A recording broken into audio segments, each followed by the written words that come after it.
할렐루야. 네, 반갑습니다. 오늘 또 저희들 찬양 시작하면서 예배 시작하기 원합니다. 우리 함께 찬양하도록 하겠습니다. 형제의 모습 속에 보이는 찬양합니다.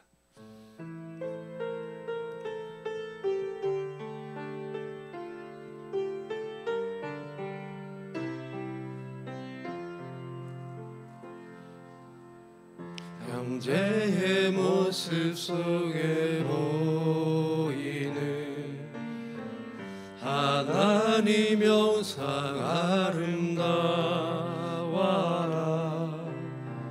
존귀한 주의 자녀 됐으니 사랑하며 섬기리. 자매의 모습 속에 자매의 모습 속에 보이는 하나님 영상 아름다워라. 존귀한 주의 자녀 됐으니 사랑하며 섬기리. 우리의 모임 중에 임하신 하나님 영광 아름다워라. 존귀한 왕이 여기 계시니 사랑하며 섬기리. 다시 한번 형제의 모습 속에 형제의 모습 속에 보이는 하나님 영상 아름다워라. 존귀한 주의 자녀 됐으니 사랑하며 섬기리. 자매의 모습 속에 자매의 모습 속에 보이는 하나님 영상 아름다워라. 존귀한 주의 자녀 됐으니 사랑하며 우리의 모임 중에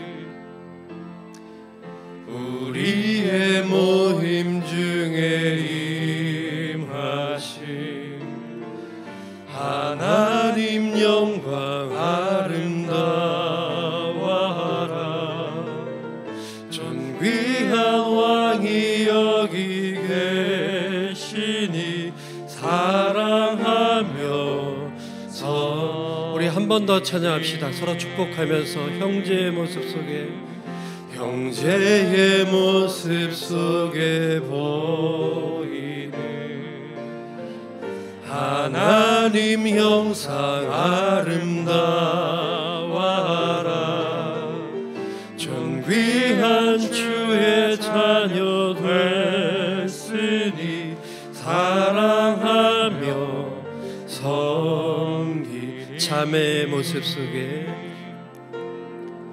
자매의 모습 속에 보이는 하나님 영상 아름다워라. 아멘. 존귀한 주의 자녀 됐으니 사랑하며 우리의 모임 중에 임하신 우리의 모임 중에 임하신 하나님 영광 아름다워라. 존귀한 왕이 여기 계시니 사랑하며 한 번 더 우리의 모임 중에 임하신 우리의 모임 중에 임하신 하나님 영광 아름다워라. 존귀한 당히 여기 계시니 사랑하며 섬기리. 우리 계속 이어서 찬양합니다. 여호와의 유월절 찬양합니다.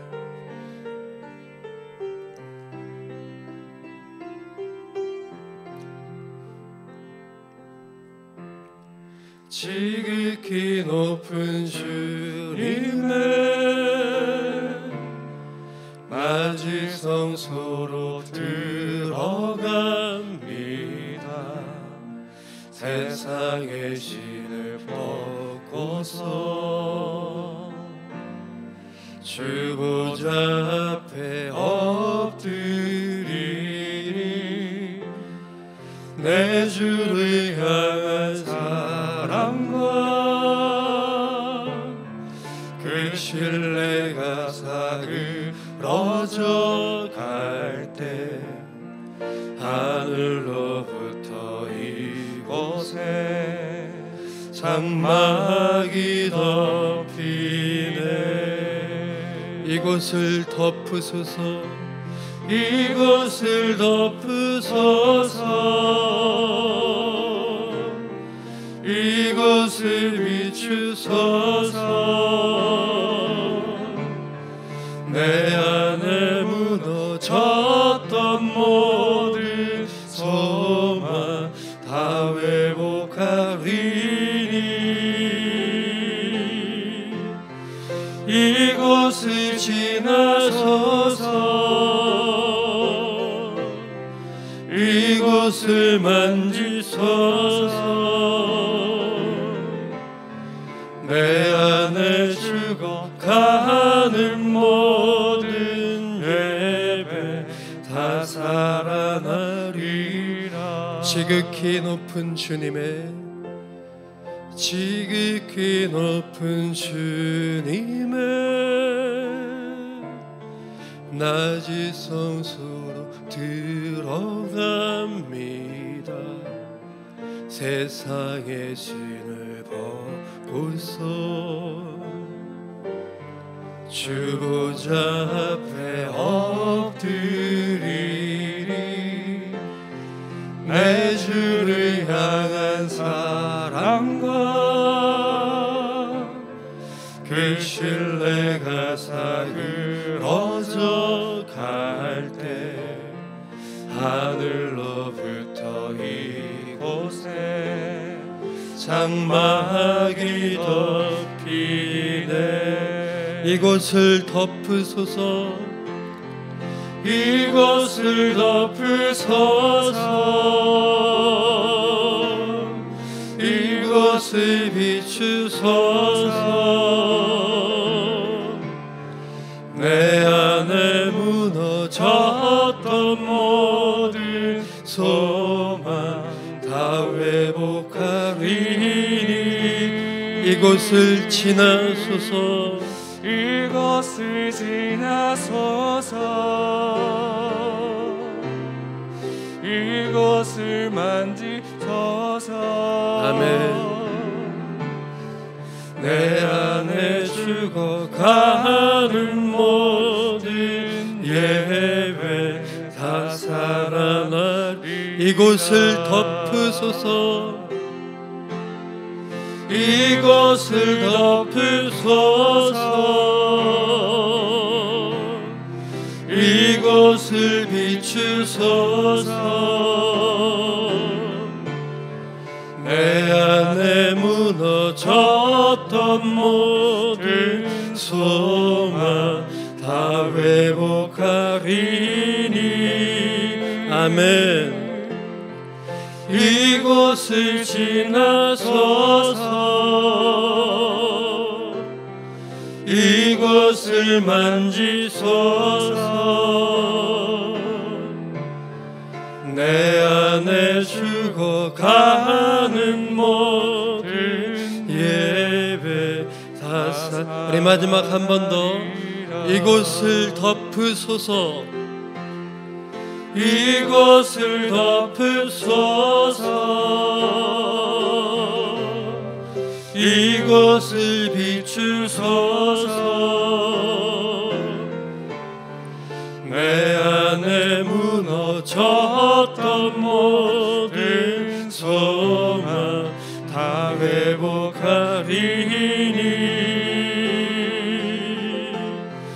이것을 지나소서.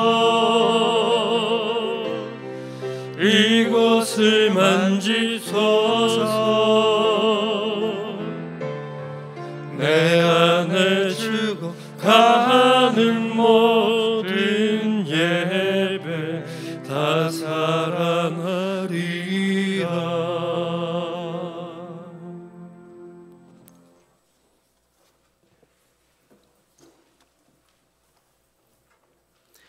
묵상기도 하심으로 5월 1일 가정주일 예배를 하나님께 올려드리겠습니다.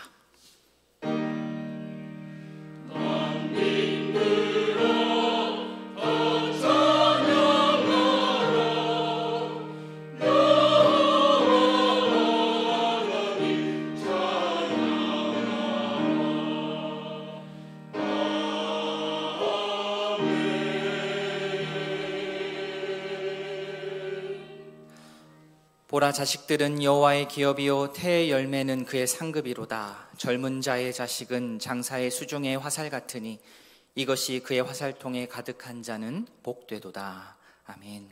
하나님 아버지, 감사합니다. 아버지의 은혜로 4월 한 달을 잘 보내게 하시고 또한 큰 기대를 가지고 새로운 달 5월을 맞게 하시니 감사합니다. 우리를 이 땅에 가족의 이름으로 있게 하시고 하나님 나라의 기쁨을 그 안에서 누리고 경험하게 하시니 감사합니다. 예배를 통해 말씀으로 우리가 교훈받고 기도하며 주님께서 원하시는 복된 가정 이뤄갈 수 있도록 주님 인도하여 주시옵소서. 감사드리며 예수님의 이름으로 기도합니다. 아멘. 다 함께 신앙 고백하겠습니다. 전능하사 천지를 만드신 하나님 아버지를 내가 믿사오며 그 외아들 우리 주 예수 그리스도를 믿사오니 이는 성령으로 잉태하사 동정녀 마리아에게 나시고 본디오 빌라도에게 고난을 받으사 십자가에 못 박혀 죽으시고 장사한 지 사흘 만에 죽은 자 가운데서 다시 살아나시며 하늘에 오르사 전능하신 하나님 우편에 앉아 계시다가 저리로서 산자와 죽은 자를 심판하러 오시리라. 성령을 믿사오며 거룩한 공예와 성도가 서로 교통하는 것과 죄를 사하여 주시는 것과 몸이 다시 사는 것과 영원히 사는 것을 믿사옵나이다. 아멘. 찬송 9장입니다.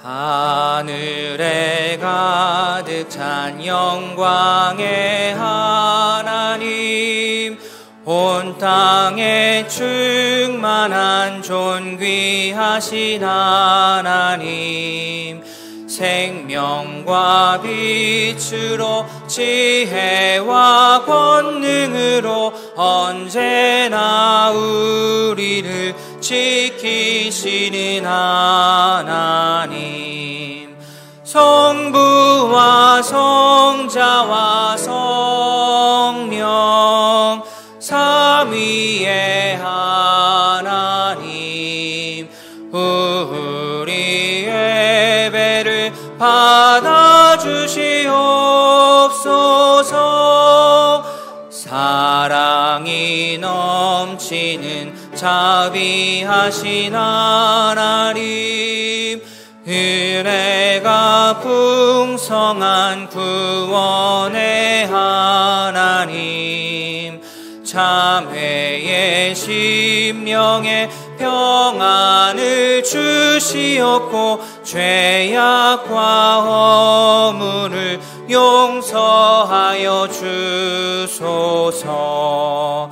찬송과 영광과 생명 구원의 하나님, 우리의 예배를 받아주시옵소서. 연약한 심령을 굳게 세워주시고 우둔한 마음을 지혜롭게 하시고 주의 뜻 받들어 참되게 살아가며 주 말씀 따라서 용감하게 하소서. 권능과 지혜와 사랑 은혜의 하나님, 우리 예배를 받아주시옵소서.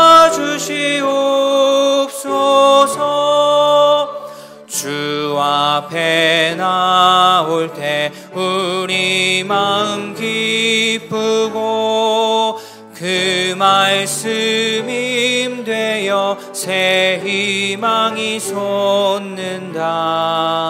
고난도 슬픔도 이기게 하시옵고 영원에 잇대어 살아가게 하소서.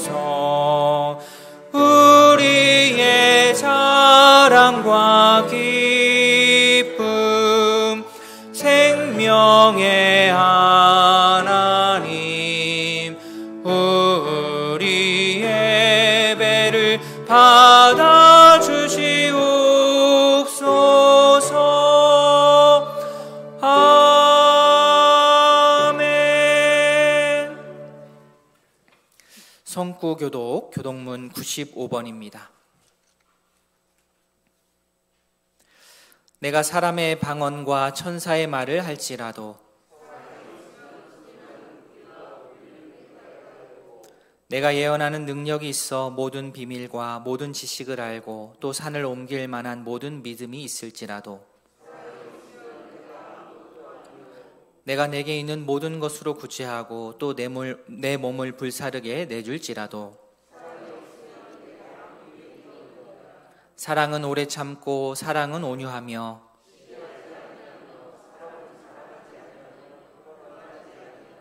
무례히 행하지 아니하며 자기의 유익을 구하지 아니하며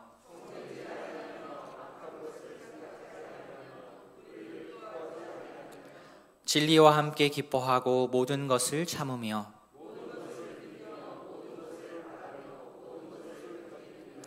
사랑은 언제까지나 떨어지지 아니하되 그런즉 믿음, 소망, 사랑 이 세 가지는 항상 있을 것인데 그 중에 제일은 사랑이라. 아멘. 찬송 564장입니다.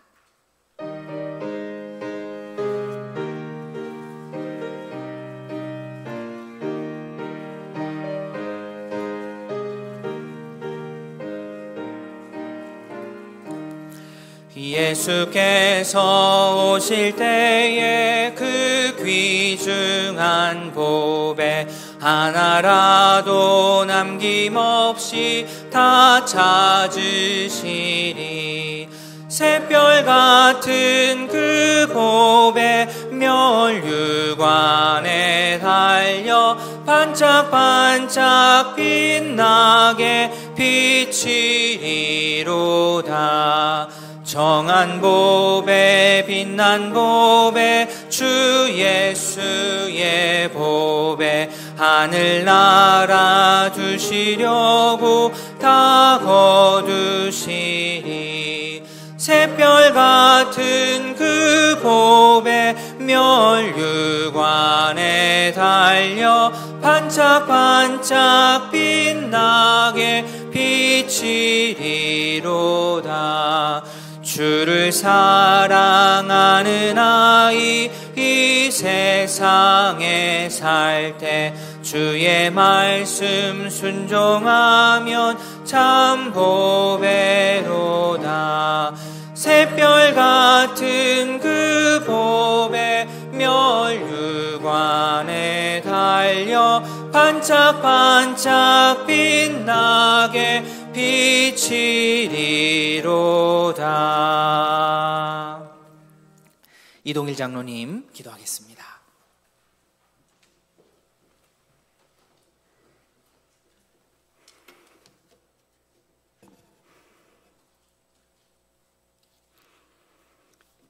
거룩하시고 거룩하신 하나님 아버지, 가정의 달 5월을 맞이하여 주님의 거룩한 성전에 나와 신령과 진리로 예배 드리오니 주님을로 영광받아 주옵소서.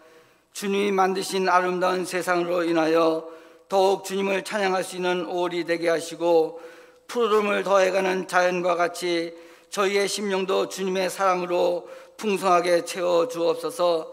하나님 아버지, 이 시간 주님의 말씀으로 우리를 비추시고 가르쳐 주옵소서. 우리의 삶 전체가 하나님 아버지를 향한 삶이 되게 하시고 우리의 전 인격이 하나님을 닮게 하여 주옵소서.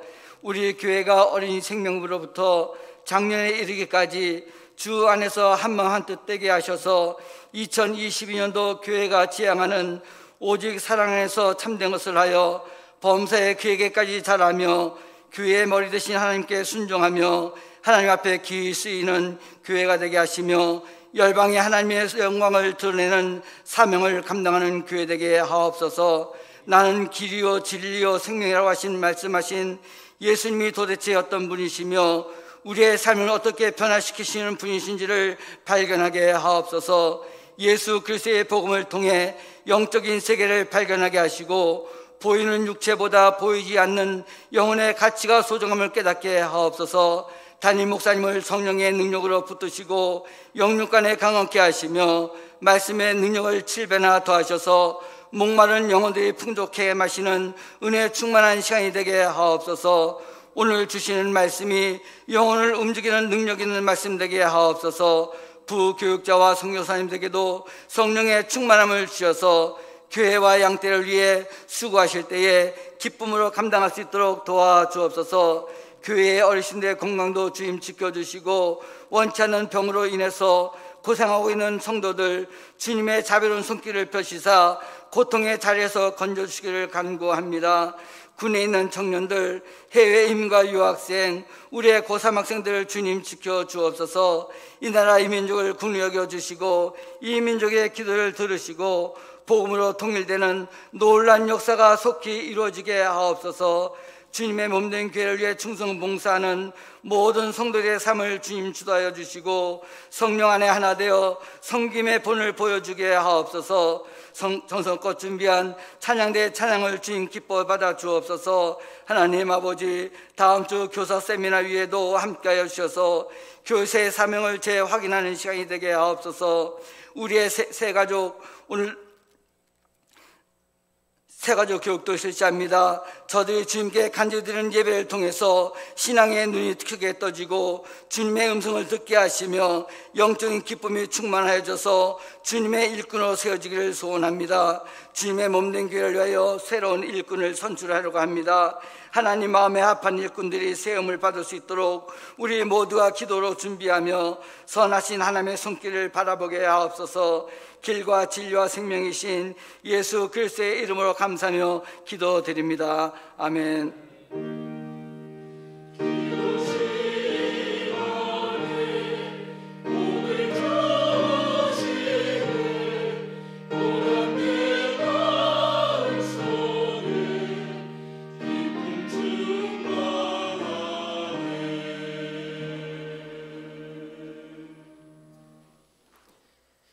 교회 소식 말씀드리겠습니다. 주보를 참조해 주십시오. 오늘 오전 예배는 가정주일 예배로 드립니다. 다음 주일은 어버이 주일입니다. 모임 안내입니다. 한나의 원래회 2부 예배 후에 본당에서, 또 스테반회 원래회 2부 예배 후 식당에서 있습니다. 임시당회가 2부 예배 후 당회장실에서 있겠습니다. 교사 세미나를 다음 주 주일, 그 다음 주 주일 2주간 진행을 합니다. 게시판을 참조해 주시면 감사하겠습니다. 대상은 오이도교회 현 교육부 교사입니다. 교사를 추후 희망하는 분들도 참석이 가능합니다만 미리 알려주셔야 저희가 또 검사지를 준비하고 또 할 수가 있습니다. 교사 지원하셔서 함께 하시고 싶으신 분들은 우리 이영 목사님께 연락을 꼭 주시기를 바랍니다. 오늘부터 새가족 교육 실시합니다. 이를 위해서 관심 가져주시고 응원해 주시고 기도해 주시기 바랍니다. 5월 오늘 1일입니다. 매일 성경 새로운 책이 또 시작하는데요. 오늘 구입하시면 또 2달 동안 말씀 잘 보실 수 있으실 것입니다. 오늘까지 되도록이면 오늘까지 사무실 가셔서 필요하신 분들 구입하시면 되겠습니다. 교회 십자가 파이프탑을 안전 지침에 따라서 완공을 하였습니다. 오시면서 보셨는지 모르겠습니다. 낮에도 낮이지만 저녁에도 은은하게 불빛이 올라오는데 한번 보시면 좋겠습니다. 위하여서 특별 헌금해 주시고 또 수고해 주신 분들께 진심으로 감사드립니다. 우리 새가족 교인으로 유승득 형제님, 성도님 또 함께 하게 되었습니다. 감사합니다. 함께 보실 하나님의 말씀 에베소서 5장입니다. 에베소서 5장 21절부터 28절까지 신약성경 316면입니다. 에베소서 5장 21절부터 28절까지 한 절씩 교독하겠습니다. 그리스도를 경외함으로 피차 복종하라. 이는 남편이 아내의 머리됨이 그리스도께서 교회의 머리됨과 같음이니 그가 바로 몸의 구주시니라.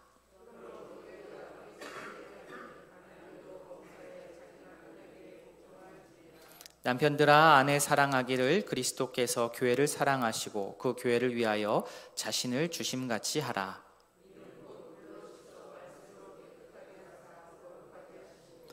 자기 앞에 영광스러운 교회로 세우사 티나 주름 잡힌 것이나 이런 것들이 없이 거룩하고 흠이 없게 하려 하심이라.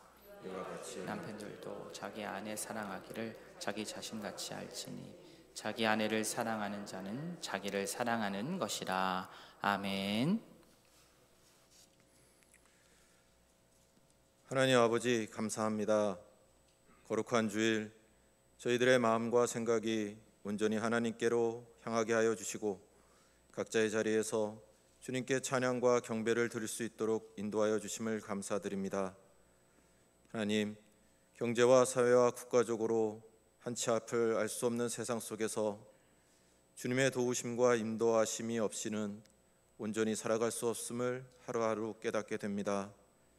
이 시간 주님의 은혜와 긍휼하심 속에서 얻은 물질 가운데 각양의 헌금을 드리오니 드리는 손길과 가정 위에 하나님의 위로와 평안을 주시오며 드린 예물들이 꼭 필요한 곳에 하나님의 나라와 교회와 이웃을 위하여 소중하게 사용될 수 있도록 인도하여 주시옵소서. 예수님의 이름으로 기도드립니다. 아멘. 찬송 560장입니다.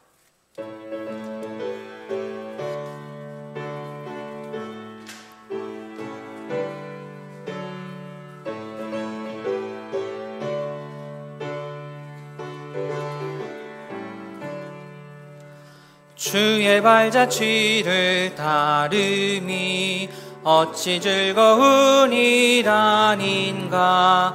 맘에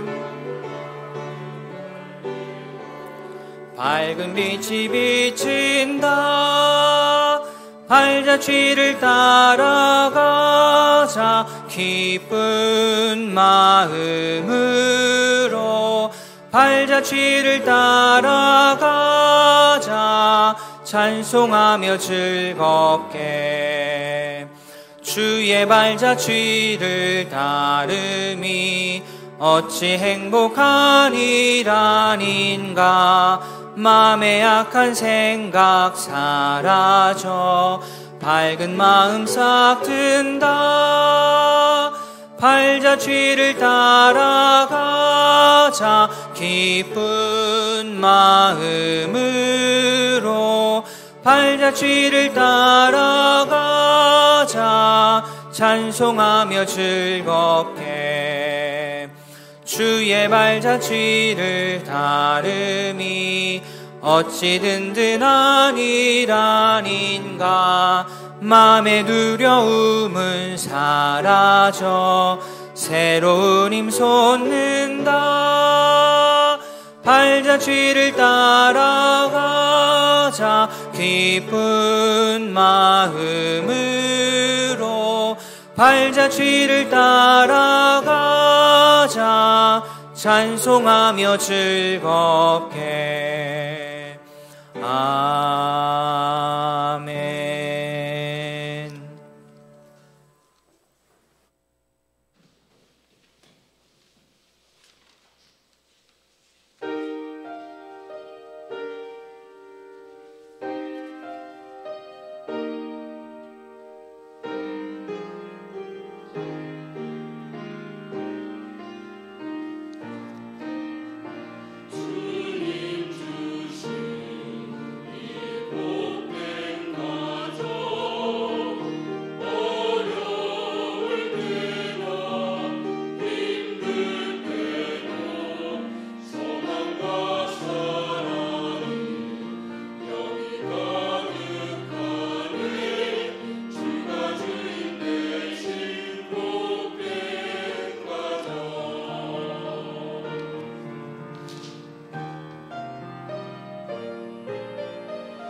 아멘. 귀한 찬양 감사합니다. 기도하겠습니다. 하나님 아버지, 호산나 찬양대와 함께 주께 찬양 올려드렸습니다.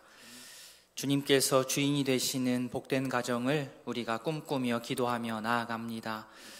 우리가 함께 부모이든 자녀이든 함께 기도하며 주 앞에 나아갈 때에 세상 가운데 있는 모든 두려움 사라질 줄로 믿습니다. 오직 주만 의지하는 가정 되기를 원합니다. 주께서 지키시고 보호하여 주시옵소서. 예수님의 이름으로 기도합니다. 아멘.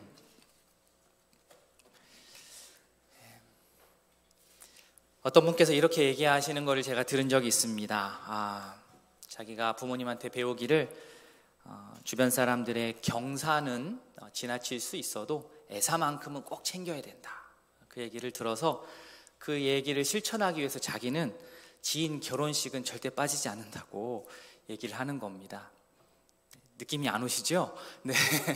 그분이 이제 웃자고 하는 말이었습니다. 자기는 결혼식은 절대로 빠지지 않는다라고 하면서 약간 이렇게 저도 한 1, 2초 있다가 웃었습니다. 뼈 있는 농담이었습니다.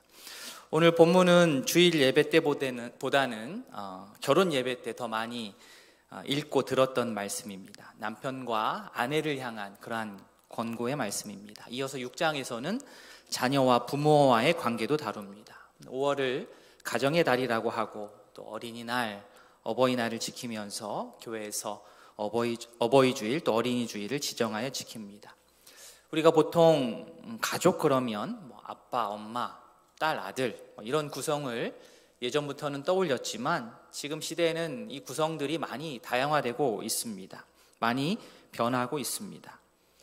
보통 우리는 가구, 가정, 가족 이 단어를 세밀하게 구분하여 사용하지는 않는데 저도 한번 찾아보았습니다. 정의를 내리자면 가구라고 하면 한 집에서 기거하는 사람들로 구성된 사회 경제적인 단위를 가구라고 하고요.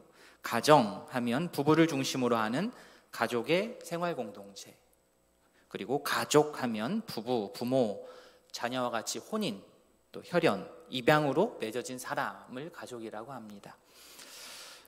가족은 구성원인 사람이 중심이 되는 것이고 가정은 시스템입니다. 가족이 사람이면 가정은 그 사람들이 그곳에서 의식주를 해결하는 공간입니다.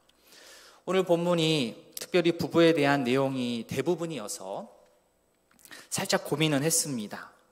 우리 성도님들 모두 다 어떤 남편으로서 현재 아내로서 다 역할을 담당하고 있지는 않기 때문입니다. 미혼인 우리 청년들도 계시고 또 사별하신 분도 계시고 또 이혼하신 분도 계시고 별거 중인 분도 계실 것입니다. 또 독신이신 분도 계시고 자발적 독신도 계실 것이고 또 사회 상황에 따라 독신으로 지내게 되신 분도 계실 것이고 이 외에도 여러 다양한 상황이 존재합니다. 초혼도 계시고 또 재혼의 경우도 있습니다. 혹 이 말씀이 직접적으로 나에게 해당이 된다면 바로 적용을 해 주시기를 바라고 혹 아니더라고 해도 너무 불편해하지 마시고 말씀을 우리가 잘 적용하고 응용하여서 다양한 관계 가운데 우리가 잘 적용하며 나아갔으면 좋겠습니다. 제가 필요한 통계를 찾으려고 통계청 보도자료를 보았는데요. 생각보다 좋은 자료들이 참 많았습니다. 문제는 그 자료를 어떻게 선별하고 보느냐인데요. 그림으로 되어 있는 간단한 통계표 하나를 보시면 이겁니다. 가구원 수의 변화를 나타납니다. 2000년에는 3인 이상 가구의 비중이 65.4%였습니다. 20년 전이지요. 1인 가구의 비율이 15.5%였는데 19년까지 와서는 어떻게 되느냐. 3인 이상 가구 비율이 41.9%로 떨어지고요. 2인 가구 수 비율이 27.8%, 1인 가구 비중이 30.2%로 늘어납니다. 엄청 이 짧은 기간 안에 가족의 구성원 그 수가 많이 변화가 있습니다. 가구원 수, 평균 수도 3.12명에서 2.39명으로 줄어들었습니다. 2인 이하 가구 비중이 매년 증가하고 있습니다. 큰 변화지요. 교회도 그 영향을 받게 됩니다. 오른편 그래프는 결혼 및 이혼에 관한 견해에 대한 그래프였습니다. 결혼을 해야 된다라고 생각하는 사람이 2010년에는 64.7%였는데 2018년에는 48%로 떨어졌다가 2020년에는 조금 올라서 51% 됩니다. 이혼에 대한 견해는 2010년에는 이유가 있으면 이혼을 하는 것이 좋다라고 답변을 한 사람이 7.7%였는데 2020년에는 16.8%까지 올라갑니다. 다음은 남성, 여성에 따른 결혼, 이혼에 대한 인식표인데요. 남성과 여성이 견해가 조금 다르더라고요. 남성이 결혼을 더 해야 된다고 생각하고 이혼은 하지 말아야 된다고 생각하는 것을 볼 수 있습니다. 남성들이 조금 더 유리하다고 생각을 하는가 봐요. 이렇게 얘기를 합니다. 다음 그래프는 조혼인율 그래프입니다. 조혼인율은 인구 1,000명당 혼인 건수입니다. 전체적인 그림만 보시면 2020년 기준으로 하면 4.2건입니다. 그래서 혼인은 재혼과 초혼 다 포함을 하는데요. 8대2 정도 됩니다. 조혼인율은 보시다시피 이제 감소 추세입니다. 다음 그래프는 조이혼율 그래프입니다. 마찬가지로 1,000명당 이혼 건수인데요. 2020년 기준으로 2.1건입니다. 생각보다 많이 늘지는 않았죠. 이혼이 늘지 않는 이유가 생활이 안정돼서이기도 하지만 혼인이 줄어서 혼인 자체를 안 하기 때문에 이혼 건수가 늘지 않습니다. 그리고 동거하는 비율이 너무나 많이 늘어나면서 이혼율이 증가하지 않는 현황입니다. 혼인도 줄고 그에 따라서 이혼도 줄었습니다. 2020년 통계를 보면 혼인은 21만 4천 건이었고요. 이혼은 10만 7천 건이었습니다. 혼인율, 이혼율 이런 얘기를 제가 하니까 조금 좀 심각해지는 느낌이 또 없지 않아 있습니다. 이것이 현실입니다. 현실은 현실로 우리가 자각을 하고, 중요한 것은 성도인 우리가 어떻게 가정을 이루고 가정을 꾸려 나갈 것인가 하는 것입니다. 성도로서 우리의 믿음과 신앙이 가장 우선적으로 드러나는 곳이 바로 가정 아니겠습니까? 부부 관계 아니겠습니까? 오늘 말씀을 통해서 교훈을 받고 지혜를 얻고 또 우리가 실천을 하여서 우이동교회에 속한 가정들이 더 행복하고 서로 친밀한 관계를 누릴 수 있기를 바랍니다. 우리가 가지고 계신 성경마다 조금씩 다르겠지만 성경의 본문에 이 문단을 나누고 소제목을 붙여놓은 성경들이 있습니다. 성경 원문이 원래부터 문단 나누기, 절수 나누기를 해놓은 것은 아니고 후대에 가면서 장, 절이 이제 구분이 생긴 것이지요. 즉 성경의 문단 나누기는 절대적인 것은 아니라는 말씀입니다. 오늘 저희는 22절부터 읽지 않고 제가 의도적으로 21절부터 읽었습니다. 21절이 중요합니다. 21절을 전제로 하고 다음 절을 읽어 나가야 됩니다. 우리 21절 말씀 다시 한번 같이 읽겠습니다. 시작. 그리스도를 경외함으로 피차 복종하라. 아멘. 이 말은 여러분은 그리스도를 공경하는 마음으로 서로 순종하십시오, 이런 뜻입니다. 피차 복종하라, 서로 순종하라. 이 말은 그 뒤에 이어지는 남편과 아내 부부 관계, 또 부모 자녀 관계, 당시에 또 주인과 종의 관계, 이 모든 관계를 아우르는 대전제가 되는 말이 피차 복종하라입니다. 22절부터 24절까지의 말씀은 특별히 아내들을 향한 말씀입니다. 22절을 한번 보시면 아내들이여 자기 남편에게 복종하기를 주께 하듯 하라. 또 24절입니다. 그러므로 교회가 그리스도에게 하듯 아내들도 범사에 자기 남편에게 복종할지니라. 우리 남편분들이 좋아할 성경 구절이라고 생각이 되는데요. 우리 우이동교회 여성 성도님들께서는 이 말씀이 어떻게 다가오십니까? 저는 남성이지만 그럼에도 불구하고 이 복종이라는 단어가 되게 세게 다가왔습니다. 마음에 조금 걸렸습니다. 21절에 나오는 피차 복종하라는 말씀은 잘 알겠는데 22절과 24절에서 유독 아내들에게만 남편에게 복종하라고 하니까 이 말씀을 어떻게 받아들여야 될지, 어떻게 적용해야 될지 고민이 되었습니다. 물론 이 말씀을 문자 그대로 사회적이고 문화적이고 시대적인 배경을 생각하지 않고 문자적인 해석을 하는 분들도 계십니다. 그분들의 논리는 이렇습니다. 제가 말씀을 드리는데 제 논리는 아니니까 화를 내지 않으셨으면 좋겠습니다. 누가 이렇게 얘기하더라고요. 하나님께서 아담을 하와보다 먼저 창조하셨기 때문에 아담이 앞선다는 겁니다. 좋은 말로 앞선다는 것이고 남성이 조금 더 우월하다는 생각이 있는 거죠. 하와는 아담의 갈빗대에서부터 시작되었으니 하와는 두 번째라는 거예요. 하와는 아담보다 열등하다는 식의 논리를 펼치기도 하고 또 하와가 먼저 뱀에게 넘어가 가지고 결국 아담을 넘어지게 했으니 여성이 조금 더 문제가 많다, 이런 논리를 펴는 분들을 제가 만난 적이 있습니다. 어떻습니까? 틀린 말이지요. 잘못된 생각입니다. 하나님 안에서 남녀의 차별은 없습니다. 남녀는 동등합니다. 물론 남성과 여성이 신체적으로 차이는 분명하게 있어야 하고요. 근육량도 다릅니다. 또 신경 내분비학적으로 호르몬 차이도 분명히 있습니다. 그렇다고 하여서 그 차이를 가지고 누가 더 우월하다, 누가 더 열등하다를 절대 말할 수 없습니다.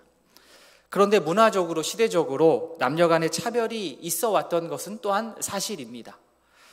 유대인들이 아침마다 했다고 하는 그 유명한 기도문 있지 않습니까? 자기 자신을, 감사 기도를 하는데 이렇게 기도를 했습니다. 자기 자신을 이방인이나 종이나 여자로 만들지 않은 것에 대해서 하나님께 감사 기도를 매일 아침마다 했습니다. 유대 배경에서는 여인은 법적인 권리가 없었고 남편의 재산이었습니다. 헬라 사회에서 헬라 남성들은 결혼을 합니다. 그래서 본부인을 얻어서 자신의 가정을 돌보고 자녀들을 돌보게 해놓고서는 남편들은 정말로 밖에 나가서 아무런 거리낌 없이 다른 곳에서 이성을 찾고 관계를 맺으며 자신의 욕구를 충족했습니다. 숨어서가 아니라 대놓고요. 로마 시대에는 결혼 윤리가 땅에 떨어졌습니다. 온 나라가 간음을 오히려 장려했고 여성 인권은 바닥을 쳤습니다. 물론 또 어떤 학자는 조금 다른 접근을 하기도 합니다. 로마 세계에 결혼에 대한 여러 형식이 있었는데 그 중에 하나가 여자가 남성의 권위에 종속되지 않고 서류적으로 친아버지의 가족 일원으로 남아있는 형식의 결혼이 있었다고 합니다. 그러니까 우리나라로 하자면 결혼식은 했는데 호적을 정리하지 않은, 혼인신고를 하지 않은 상태로 결혼 생활을 이어가는 거죠. 그 상황에서는 이혼이 상대적으로 자유로울 수 있었다는 겁니다. 이런 배경의 사람들이 기독교로 개종을 하게 되었을 때 그들을 염두에 두고 이들을 향해서 바울이 오늘 본문과 같은 좀 강력한 말씀을 주었을 것이다 라는 그런 주장도 있습니다. 중요한 것은 무엇이냐? 오늘 본문에 나오는 바울의 이 복종이라는 말이 어떻게 한편을 향하여서 비인격적이거나 불합리하거나 차별적인 발언이 아니라는 겁니다. 거기에 대해서 우리가 오해를 갖지 않아야 됩니다.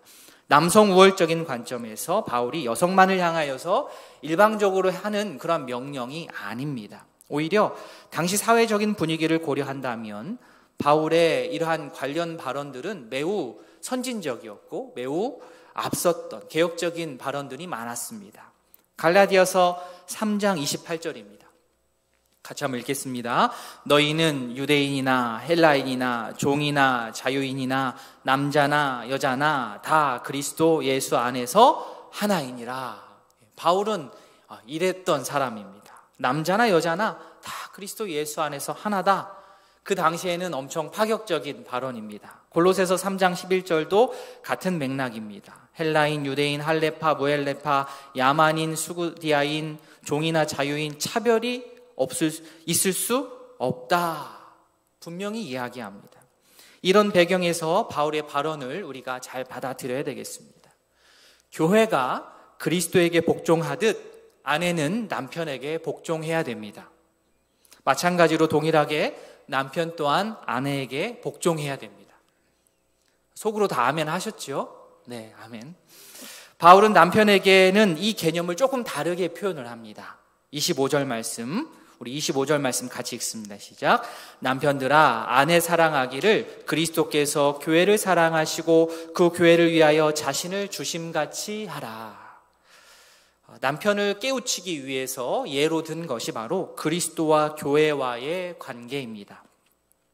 그리스도께서 교회를 사랑하신 것과 같이 그리스도께서 교회를 위해 자신을 내어주심과 같이 그렇게 아내를 사랑하고 남편들은 아내를 사랑하고 아내를 위해서 자신을 내어주라 라는 권면입니다. 아내를 사랑하고 아내를 위해 자신을 내어주고 이것이 21절에서 제일 먼저 우선해서 읽었던 그리스도를 경외함으로 피차 복종하라. 그리스도를 경외함으로 피차 복종하라를 남편 입장에서 실천할 수 있도록 강론으로 제시한 것이 바로 이 말씀이 되겠습니다. 자, 바울의 의도는 크게 두 가지입니다. 첫 번째는 그리스도와 교회의 그 놀라운 관계를 독자들이 정말로 깊이 깨달았으면 하는 것이 첫 번째 의도였고, 다음으로는 그것을 통하여서 남편과 아내의 관계가 더 깊어지고 친밀해지는 것, 이 두 가지 의도가 오늘 말씀 가운데 들어 있습니다.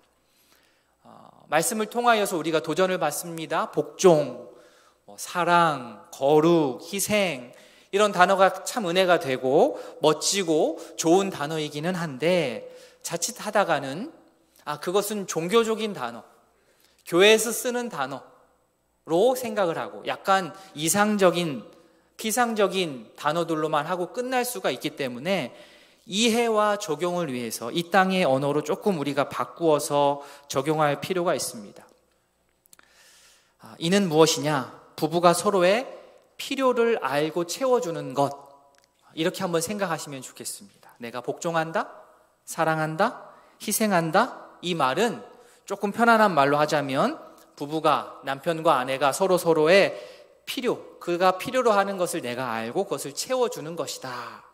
복종이라고 하는 것은 내 의견, 내 생각이 아니라 상대방의 의견을 알고 생각을 알고 거기에 나를 맞춰주는 것입니다.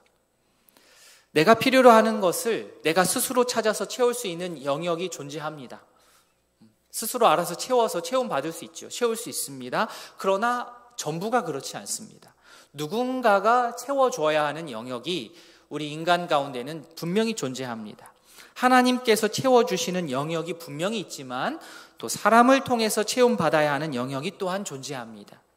남편이 채워줘야 하는 영역이 있습니다. 아내가 채워줘야 하는 영역이 있습니다. 어떤 남편의 필요에서 필요는 심리적이고 정서적인 필요이겠지요. 어떤 남편의 필요는 예를 들어서 존중입니다. 존중. 남편의 필요는 존중입니다. 모든 남편이 다 존중이라는 게 아니라 어떤 남편, A라는 남편의 필요가 존중입니다. 그래서 그 아내가 남편을 존중을 딱 해주지 않습니까? 존중해주면 이 남편의 필요가 채움을 받습니다. 내가 필요한 것이 채움을 받으면 어떻게 됩니까? 행복하죠. 마음이 든든해집니다. 뿌듯해집니다.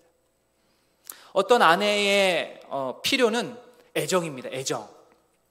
남편이 아내에게 애정을 진솔하게 표현하면 아내가 자신의 필요를 채움받습니다.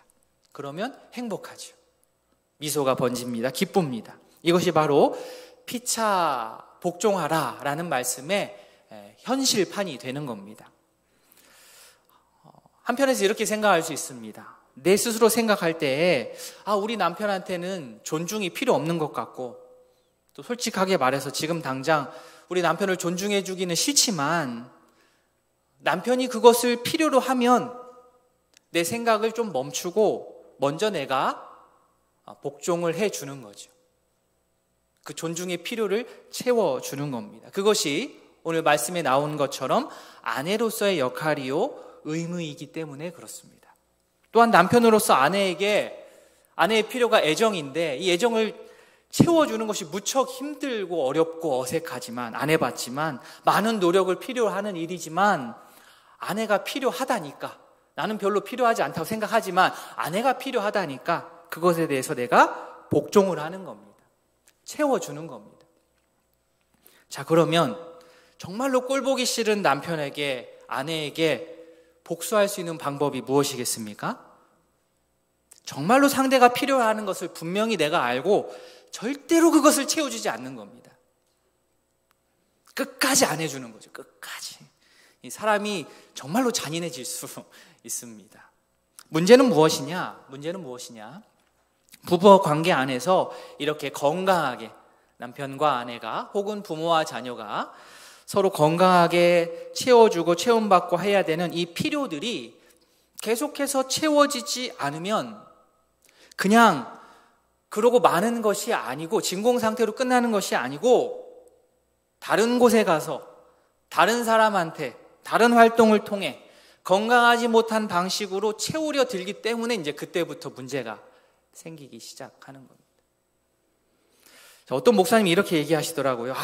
자기는 하나님이 다 채워주시기 때문에 아내가 안 채워줘도 된대요.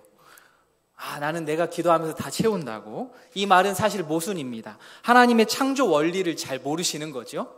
그럴 생각을 갖고 계셨다면 결혼하지 말으셨어야죠. 정말 그렇게 자기 자신을 과하신, 스스로를 너무 과하게 신뢰를 하다 보면 그런 분들이 나중에 이제 사고를 칩니다. 목사이기 이전에 사람이기 때문에 관계 가운데 채움받아야 하는 영역이 분명하게 존재합니다. 그것을 인정하고 채워가는 것이 지혜입니다. 저 자신을 되돌아보면 저 또한 무척 부끄럽습니다. 특히 신혼 때 생각하면 그런데요. 제가 전도사 때 결혼을 했습니다. 전도사 1년차 때, 2년차 딱 들어갈 때 결혼을 했습니다. 비교적 어린 나이에 결혼을 하고 또 곧바로 또 아이를 갖게 되고 출산을 하고 키우면서 엄청나게 좌충우돌을 했습니다.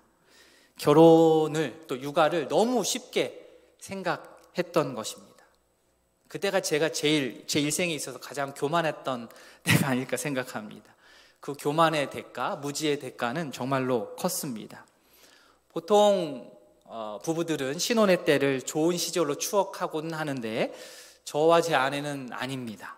신혼 때 너무나 미성숙했던 터라 그때를 추억하기보다는 그때의 잘못과 또 실수와 무지의 그 결과들을 반성하기에 바쁩니다.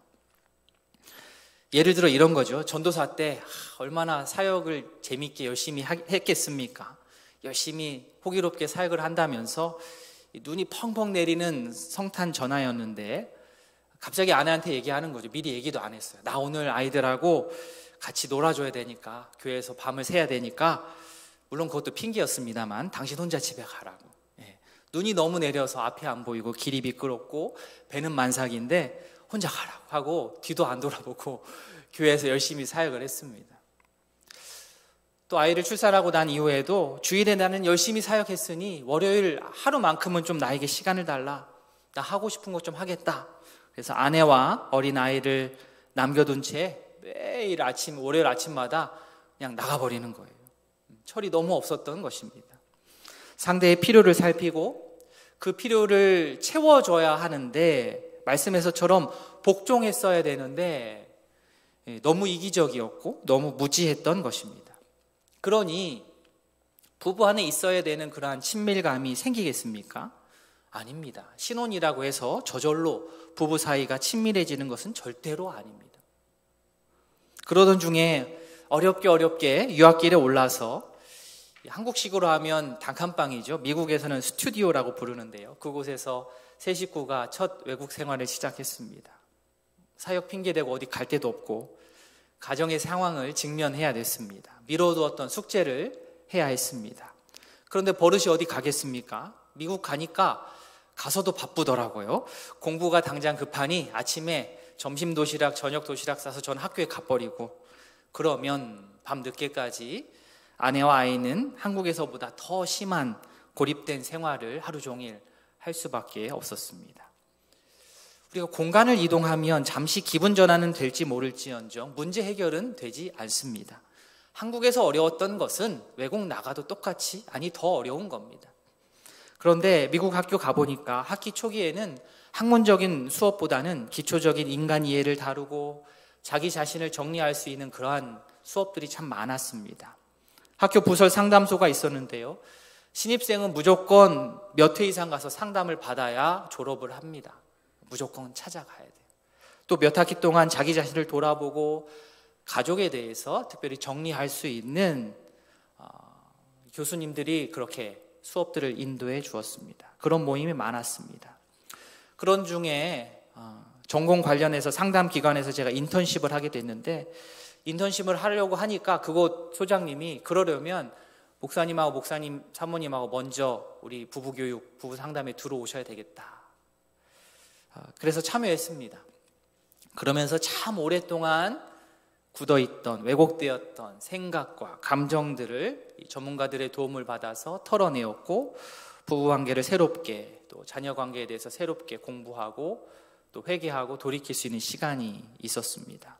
정말로 많이 힘들었지만 많이 부대꼈지만 덕분에 많이 잘할 수 있었고 그 계기로 조금씩 부부관계가 좋은 방향으로 바른 관계로 정립되어 갔던 시기였습니다. 그렇게 되니 자녀 양육도 조금 더 수월해지고 또 유학생활 중후반기에는 경제적으로 정말로 더 어려워졌음에도 불구하고 잘 견뎌낼 수 있었습니다.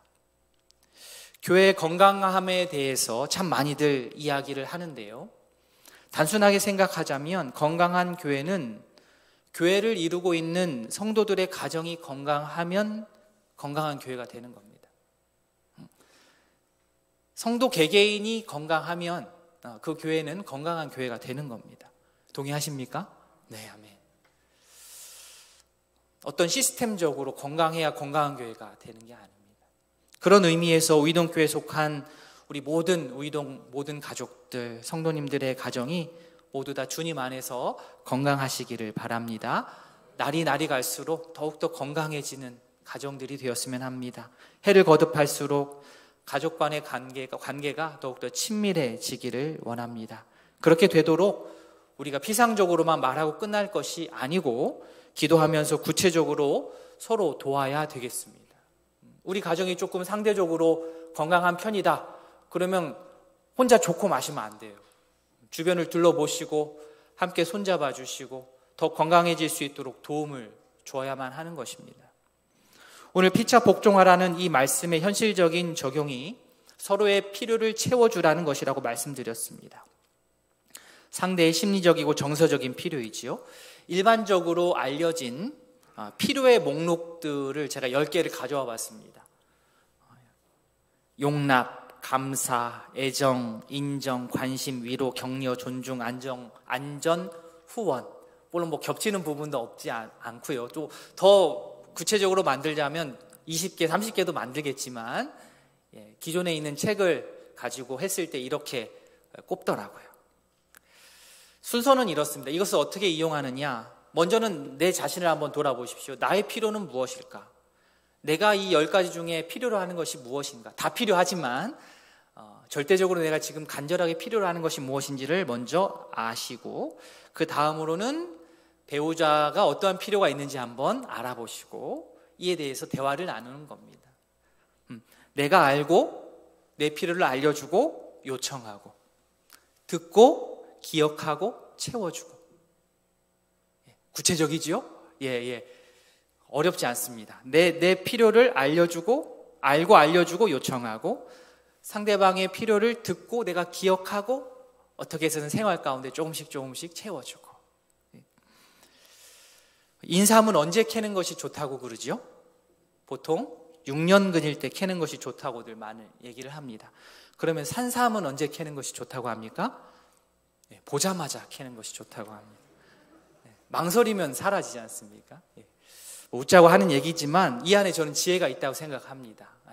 이런 게 있구나 하고 지나가지 마시고 오늘 저녁 넘기지 마시고 부부 간에 또 부모 자녀 간에 자신의 필요를 얘기하고 어떻게 채워줄 수 있는지를 한번 식사하시면서 차 한잔 하시면서 얘기를 나누시면 참 좋겠다는 생각을 합니다.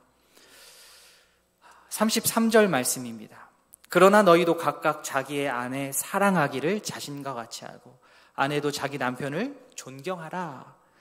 이제 33절의 사랑, 존경 이 단어가 그냥 보통 사랑, 존경으로 이렇게 보이지 않으실 겁니다.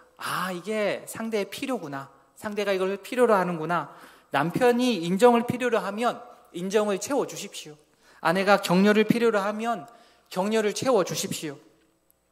부부가 되어서 남편과 아내가 한 몸을 이룬다는 것은 추상적인 개념이 절대로 아니고 이렇게 서로의 필요를 유기적으로 기쁨으로 채워가는 겁니다. 그럴 때 한 몸을 이루는 참된 기쁨을 누리게 됩니다. 이때 행복감을 많이 느끼게 됩니다. 서로를 알고 서로의 필요를 채워주는 기쁨을 마음껏 경험하시는 그러한 5월 한 달이 되셨으면 좋겠습니다. 말씀을 정리합니다. 교회 안에서 이 청년의 시기에 남녀가 만나서 교제를 시작하는 것은 참 자연스러운 일입니다. 그런데 교회 안에서의 교제는 그래도 조금 조심스럽기도 합니다. 왜냐하면 만나서 교제한다고 해서 끝까지 교제가 이어져서 100% 결혼에 이르지는 않기 때문입니다. 그리고 남녀 관계가 이게 조금 또 복잡해지면 안 되기 때문에 제 때에는 옛날 얘기입니다. 라떼 옛날 얘기지만 청년 때에는 일단 남녀가 교제를 교회 안에서 시작을 하면 부서 청년부 전도사님이나 목사님에게 가서 얘기를 했어야 됐습니다. 허락은 아니지만 보고는 했어야 됐습니다. 전사님, 목사님, 저희 교제 시작하려고 합니다. 물론 담당 전도사님, 목사님이 너네는 아직 준비가 안 됐어, 교제하면 안 돼 라고 판결을 하지는 않으시지만 그 절차를 밟는 게 나름 암묵적인 전통이었습니다. 청년부 안에서, 대학부 안에서. 왜냐하면 그 절차를 밟는 것을 통해서 젊은 친구들이 이 교제하는 것에 있어서 신중해지고 자신의 그 교제를 시작하는 것에 대해서 책임감을 갖게 하려는 그런 의도, 또 공동체의 질서를 어느 정도 잡아가기 위한 그러한 일이었습니다. 교제를 이렇게 시작할 때 담당 교역자나 또 믿음의 선배들이 거의 빠지지 않고 해주는 조언이 있습니다. 저도 기억이 납니다. 지금 너희 두 사람이 교제를 하는데 이 두 사람의 교제가 올바른 방향으로 가고 있는지를 항상 점검하면서 사귀라는 거였어요. 이렇게 이제 질문을 해보는 거죠. 누구와 이제 사귀입니다, 청년이. 우리 두 사람이 만나기 전 혼자 지낼 때보다 교제를 시작하면서 두 사람 모두에게 지금 믿음의 성장이 있는가를 묻는 거예요. 무서운 질문이죠. 혼자 있을 때는 큐티를 했어요. 기도를 했습니다. 그런데 교제하고서는 큐티를 안 하고 기도를 안 한다? 그거는 조금 물음표라는 겁니다. 그 관계에 대해서. 내 앞에 있는 이 자매가 나의 영적인 성장에 지금 도움을 주고 있는가? 내 앞에 있는 이 형제가 나의 영적인 신앙적인 성장에 더 큰 도움을 주고 있는가? 아니 반대로 내가 이 형제에게, 내가 이 자매에게 성장의 동력을 지금 제공하고 있는가? 이 질문을 교제할 때 꼭 던져보라는 것이었습니다. 꼭 데이트하는 청년들에게만 해당되는 질문은 아닐 것입니다. 부부에게도 마찬가지죠. 부모 자녀 관계에서도 마찬가지죠. 결혼은 혼자 있을 때보다 더 행복하려고 하는 겁니다. 혼자 있을 때보다 둘이 한 몸을 이루어서 더 영향력 있게 주의 일을 감당하게 되기 위해서 결혼을 하는 겁니다. 결혼은 혼자 있을 때보다 둘이 한 몸을 이루고 가정을 이루어서 더 예수님을 효율적으로, 효과적으로 닮아가기 위해서 하는 것입니다. 그래서 가정을 이루는 것입니다. 나로 인하여서 아내가 더 성장하고 있습니까? 성숙하고 있습니까? 나로 인하여서 남편이 예전보다 더 성장하고 성숙하고 있습니까? 나로 인하여서 우리 자녀들이 주님 안에서 더 활발하게 자라나고 있습니까? 바라기는 배우자의, 자녀들의 인격적이고 신앙적인 성장과 성숙에 긍정적으로 임하지않은 우리 모든 성도님들 또 제가 될 수 있기를 진심으로 소원합니다. 아멘. 우리 한번 기도하는 시간 갖겠습니다. 시간 말씀을 기억하시면서 한번 기도했으면 좋겠습니다. 피차 복종하라는 말씀, 너무나도 실천적인 말씀이어서 부담도 되고 이것을 어떻게 우리가 기억하고 적용할까? 서로의 필요를 우리가 기쁨으로 채우는 것으로 우리가 이 말씀을 실천할 수 있습니다. 그리하여서 하나됨, 연합의 이 기쁨을 우리가 온전히 누릴 수 있었으면 좋겠습니다. 서로의 성장의 밑거름이 되고 발판이 될 수 있도록 우리가 기도했으면 좋겠고, 혹 우리 가운데 어려움 있는 가정이 있습니까? 주님 해결해 주십시오. 주님께서 원하시는 가정의 모습을 우리가 이루어갈 수 있도록 지혜를 주시고 좋은 사람들 옆에 좀 붙여주십시오. 우이동교회 모든 성도들의 가정을 위해서 함께 기도하는 시간 갖겠습니다. 기도하시겠습니다. 하나님 아버지, 우리가 피차 복종하며 주 앞에 나아가길 소원합니다. 아버지여, 우리에게 소중한 가정을 허락하여 주시고 서로를 더욱더 알아감을 통하여 주의 뜻을 알아가고 언젠가는 다루어야 할 이 일들, 결국 이 세상에서 혼자 지낼 수 없을 터인데 주께서 허락하신 이 가정, 우리 남편, 아내, 부모, 자녀, 이 가장 가까운 이 가정, 이 관계 안에서 아버지와 서로의 필요를 우리가 잘 알고 그것을 채워주며 또 채움받으며 온전한 행복감을 느끼며 하나됨을 이루고 연합을 이룰 수 있는 저희 되길 소원합니다. 서로의 성장에 과연 나는 도움이 되고 있습니까? 주님 은혜 주시옵소서. 아버지여, 나로 인하여서 우리 아내가, 나로 인하여서 우리 남편이, 나로 인하여서 우리 자녀가 영적으로 또 정서적으로 더욱더 풍성해지고 자라날 수 있도록 주님 은혜를 더하여 주시기를 원합니다. 나를 사용하여 주시옵소서. 이 일이 혹 아버지여 진행되지 않는 상황이 있다면 주여 우리에게 은혜가 필요합니다. 주님 돌파구를 허락하여 주시옵소서. 주님 우리 가정을 지켜 보호하여 주시옵소서. 사랑의 하나님 아버지, 가정주의를 맞이하여서 또 우리 가정을 되돌아보며 부부 또 자녀들의 모든 관계를 또 생각하게 하시니 감사합니다. 하나님 오늘 말씀처럼 우리에게 소중한 관계들 안에서 피차 복종할 수 있기를 원합니다. 서로의 필요를 우리가 기쁨으로 채워줄 수 있기를 원합니다. 그리하여서 하나됨, 연합의 기쁨을 누릴 수 있기를 원합니다. 주께서 계획하신 부부 안의 그 친밀함을 우리가 모두 누리며 살아갈 수 있도록 주여 은혜를 더하여 주시옵소서. 그리하여서 서로의 성장과 성숙에 밑거름이 되고 버팀목이 되고 발판이 되는 그러한 귀한 역할을 잘 감당할 수 있게 하여 주시옵소서. 하나님 아버지, 혹 우리 가운데에 어려운 상황 가운데 있는 가정이 있습니까?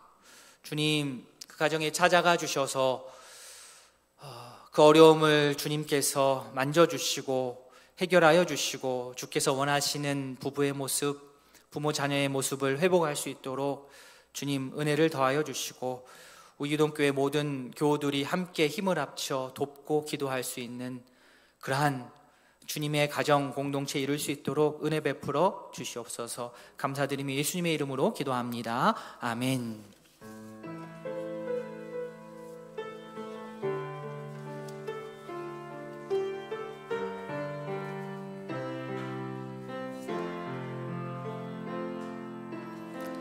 형제의 모습 속에 보이는 하나님 영상 아름다워라. 존귀한 주의 자녀 됐으니 사랑하며 섬기리. 자매의 모습 속에 보이는 하나님 영상 아름다워라. 존귀한 주의 자녀 됐으니 사랑하며 섬기리. 우리의 모임 중에 임하신 하나님 영광 아름다워라. 존귀한 왕이 여기 계시니 사랑하며 섬기리. 구주 예수 그리스도의 은혜와 하나님 아버지의 사랑과 성령의 교통하심이 그리스도께서 교회를 사랑하시고 자신을 주심과 같이 남편과 아내, 부모, 자녀가 피차 복종하고 서로의 필요를 기쁨으로 채워 온전한 하나됨을 이루기를 다짐하는 모든 성도 위에 이제로부터 영원토록 함께 있을지어다. 아멘.